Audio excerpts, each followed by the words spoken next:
Richard Southern joins us to chat about some of the day's more interesting stories. This one's a funny one. We're starting with the U.S. talk show host demonstrating how little he knows about Canada, Richard. Yikes. Jimmy Fallon, host of The Tonight Show.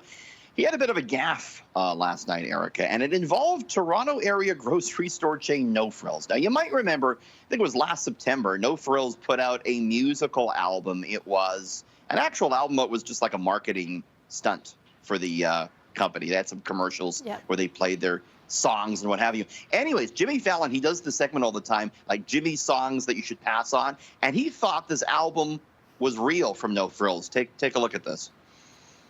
This next one is an artist called No Frills. Oh, thank God. I don't like frills. Yeah. Bananas, portable fruit. Put them in a smoothie or your cold pressed juice. Bananas, Stop it, please stop. And that's pretty cringy, song. right? I mean, Yeah. Torontonians were tweeting Jimmy saying, Jimmy, this is like not a real album. This is what I mean. I'm a Stephen Colbert guy. I don't think the Tonight Show's. Never was funny. The Tonight Show, in my opinion, Erica. But that's I watch Colbert cringy as well. Yeah, I watch Colbert as well. But that's pretty funny. Good Well, for No Frills. They made it. I actually, what am I talking about? I watch you, City News Tonight at 11:30. That's what I'm watching at 11:30 every day, Erica. Thank you, not Richard. Not the Tonight Show. And you wouldn't lie to me, of course. Okay. Never. An American politician is getting mocked for floating a potential solution to climate change. Yeah, they had a hearing just this week in Washington, and a congressman from Texas by the name of Louis Gohmert, he suggested that the moon be moved, that the orbit of the moon be altered in order to help alleviate climate change. He actually asked an official at the hearing if it could be done. He was serious. The official, with a shocked smirk on his face, said he'd have to get back to him. Gohmert is an outspoken opponent of plans to combat climate change.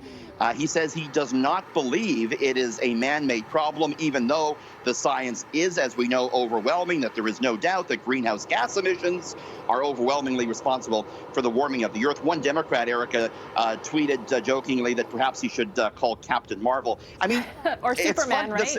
Exactly. I mean, the suggestion's funny, but what's not funny is that, like, elected officials are saying this type of thing in the States, right? Going through just saying anything to deny climate change, right? Okay. Yeah. And finally, we're hopefully nearing the end of this pandemic, but that doesn't mean Canadians are thrilled about the prospect of going back to the office. Shh, don't tell anyone. I kind of don't want to go back either. I'm kind of comfortable here in the home office, Erica. And a lot of Canadians... It's not bad, right? On the balcony and everything. Anyways, a lot of Canadians say they actually don't want to go back for one reason: the commute. They're not excited about getting in that car again in the morning. New survey from Angus Reid found 66% don't want to go back full time to the office if their commute is more than 15 minutes. And the survey asked workers what the perks would be of skipping that commute, and 76% said more time to prepare a healthy meal. It's true, you got more time to cook if you're home. 71% say they got more time to exercise. 61% spend less money on clothing. Don't have to buy the fancy dress suit anymore. That's and true. 89% said more time to spend with the kids, Erica. Makes sense, right? Yeah, it does make sense. And you know, that commute, it can get very stressful when there's traffic or if you're late. And if you just take that out of the equation, I think it helps so much with people's, even mental health, right? Yeah, absolutely. All right. Thanks, Richard, for joining us as always, and we'll see you tomorrow. See you tomorrow. Have a good one. You too.